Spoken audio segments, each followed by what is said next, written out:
चलिए, तो बिहार विधानसभा चुनाव को लेकर एक बड़ी खबर सामने आ रही है। बिहार विधानसभा चुनाव कब होंगे, इसे लेकर एक बड़ी खबर सामने आ रही है।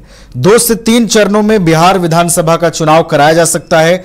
छठ और दीपावली को ध्यान में रखकर चुनाव की तारीखों का ऐलान किया जा सकता है। 22 नवंबर को बिहार विधानसभा का कार्यकाल खत्म हो रहा है और सूत्रों के हवाले से एक खबर मिल रही है कि 2 से 3 चरणों में बिहार विधानसभा के चुनाव संपन्न कराए जा सकते हैं। छठ और दीपावली को ध्यान में रखकर तारीखों का ऐलान किया जा सकता है।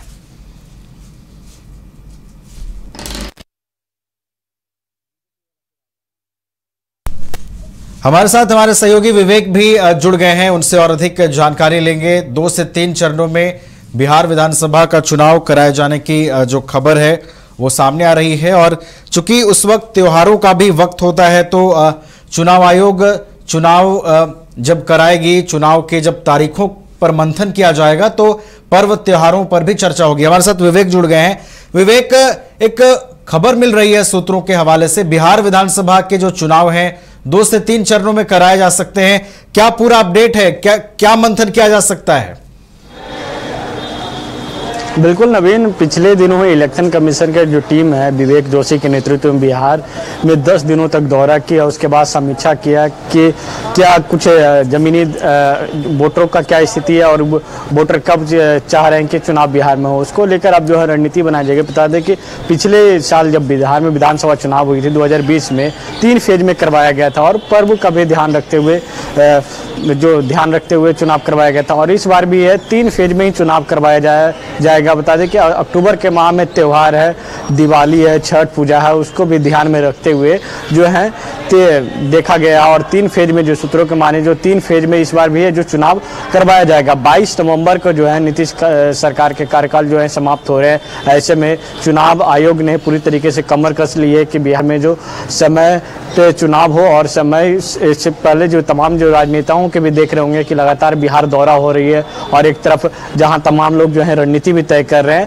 अब जो इलेक्शन कमीशन बिहार में जो दौरा कर रही है और समीक्षा भी कर रही है कि कब बिहार में जो चुनाव करवाया जाए। पिछले दिनों अधिकारियों के साथ बैठक भी हुई थी बिहार में। देखा कि बिहार में जो इलेक्शन कमीशन के जो प्रभारी थे उनको भी बदला गया था। एस श्रीनिवास थे, एस श्रीनिवास को बदलकर किसी और को लाया गया और अब जो है चुनाव को लेकर पूरी तरीके से जो है तैयारियां जोरों शोरों पर की जा रही है।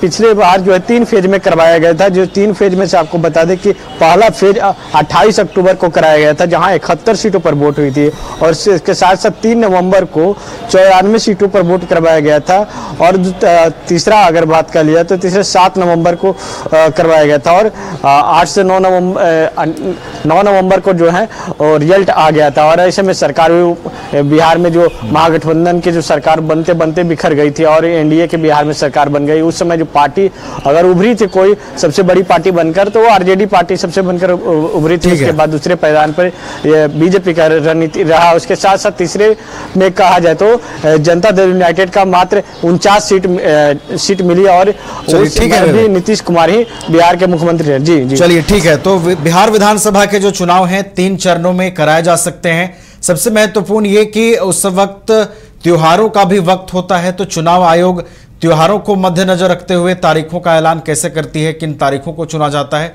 इस पर भी नजरें बनी रहेंगी। बहुत बहुत धन्यवाद विवेक आपका हमारे साथ जुड़ने के लिए, पूरी जानकारी पहुंचाने के लिए।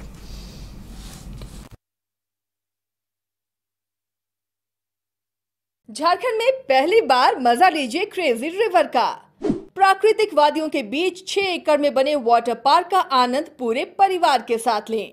इक्वाटिका Funplex water park, a complete family park, excitement का भरपूर dose, huge cyclone slide, WMPS big family pool with 13 slides, big wave pools with high waves, kids के लिए अलग से play area, octopus rain dance, pendulum slides, top class restaurant, साथ ही senior citizen के लिए स्पेशल अरेंजमेंट। पूरी family के साथ बिताएं दिन भर मस्ती के पल। इक्वाटिका Funplex water park near Remta dam, चुकरू मोड़, रांची। गोल जहां 27 वर्षों के सफर में 17,000 से भी अधिक छात्रों ने डॉक्टर एवं इंजीनियर बनकर भरे सफलता की ऊंची उड़ान, जहां साधारण छात्र भी असाधारण सफलता प्राप्त कर बना रहे इतिहास। दूरदर्शी शिक्षाविद श्री विपिन सिंह के मार्गदर्शन में मेडिकल एवं इंजीनियरिंग के लाखों छात्रों के लिए आशा की किरण के रूप में गोल्ड रिजल्ट फैक्ट्री